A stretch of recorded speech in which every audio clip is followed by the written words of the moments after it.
Hey everyone, this is X, and welcome to the third part of my series called Satan Invented Evolution. I wanted to start my video outdoors just because we can look around and see God's marvelous and beautiful creation. I'm making a video series called Satan Invented Evolution, and this is part 3. If you haven't seen the first two parts, go back, check it out, and return right here. We talked about how the Big Bang Theory is a big dud, and how stellar planetary evolution is impossible. This planet could not have formed by random chance. Now we're going to talk about abiogenesis, which is the idea that life can form from non-living material, which has been proven wrong for over 200 years. We're also then going to talk about microevolution and macroevolution. Abiogenesis is the idea that life can form from non-living material, which is also called spontaneous generation, which was proven wrong over 200 years ago. The smallest living cell on Earth has a DNA string of some 1 million pairs of DNA, and it has 600 genes. If we cut this number and just took a quarter of that, we would have a string of some 250,000 base pairs of DNA. That is still a hefty number. The chances of such an arrangement of DNA arising by sheer chance are 4 to the 250,000th power, and that's generous. The number of atoms in the entire universe is said to be about 4 to the 250th power. I would therefore call 4 to the 250,000th power an almost infinitely impossible chance. Note that the supposition advanced that perhaps it was RNA that produced the first life has the exact same problem. The problem, though, is even worse than that. Not only do you need 2 strings of DNA perfectly matched to have life, but you also need a cell so that the DNA code can get the material to sustain that life. It is therefore a chicken and egg problem. You cannot have life without DNA, or RNA if you want to be generous, but one also has to have the cell itself to provide the nutrients for the sustenance of the first life. Add to this problem that for the first life to have been the progenitor of all life on Earth, it necessarily needs to have been pretty much the same as all life now on Earth, otherwise it could not have been the source of all life we now know. What this means is this: the first life forms on Earth had to require oxygen in order for them to be the ancestors of oxygen-requiring life. That's common sense. Now, I'm a fairly simple guy. I'm sure I like science, but it comes to a point where you have to make a decision. Either life formed by chance, or it didn't. Mankind has created some pretty incredible things in their time. We look at some cars, or an airplane, or even your computer screen. Pretty incredible.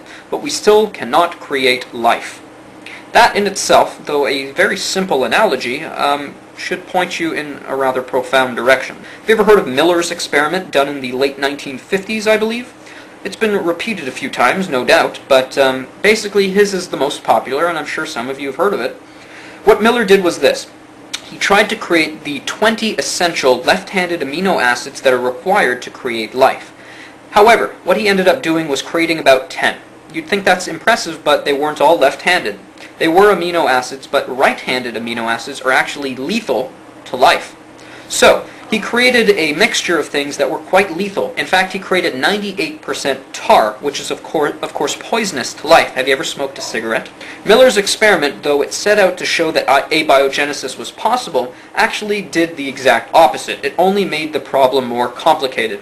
He had to exclude oxygen from his experiment because oxygen has a way of destroying the bonds between left-handed amino acids. Also, the idea of abiogenesis and the primordial soup where all life was supposedly came from, well, water has a way, liquid has a way of also ruining the bonds between left-handed amino acids. So the Miller experiments have actually provided compelling evidence for exactly the opposite conclusion. This set of experiments, more than any other carried out by modern science, has done much more to show that abiogenesis is not possible on Earth than it has to indicate how it is possible. Pretty incredible. And even if they did create life in the lab, the only thing that would prove is it takes intelligent life to create life. The complexity of living systems could never evolve by chance. They had to be designed and created. A system that is irreducibly complex has precise components working together to perform the basic functions of the system. A mousetrap is a simple example. If any part of that system were missing, the system would cease to function and die, in case of living animals. Gradual additions could not account for the origin of such a system. It would have to come together fully formed and integrated. Many living systems exhibit this: vision, blood clotting, etc. When you look at a watch, you assume there was a watchmaker. A watch is too complex to happen by chance, yet such living systems are almost infinitely more complex than a watch. They could not be random, they simply had to be designed and created. Evolution flies directly in the face of entropy, the second law of thermodynamics.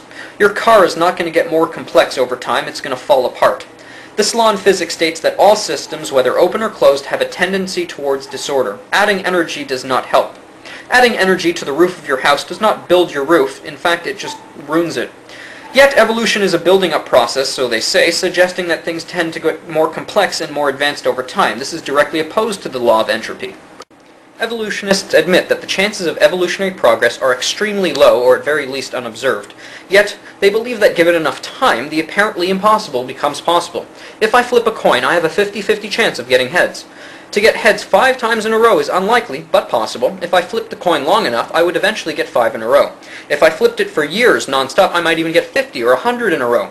But this is only because getting heads is inherently possible. However, the chances of me flipping the coin and seeing it sprout arms and legs or go sit in a corner and read a magazine are very, very impossible. So, giving billions of years to the impossible does not make it possible. Great periods of time makes the possible likely, but never make the impossible possible. No matter how long it's given, non-life will not become alive.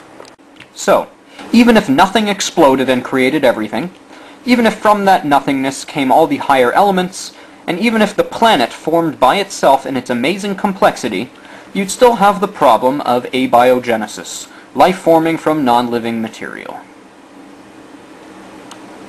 Next, let's talk about macroevolution, the idea that one animal can change into another kind of animal, which has never been observed.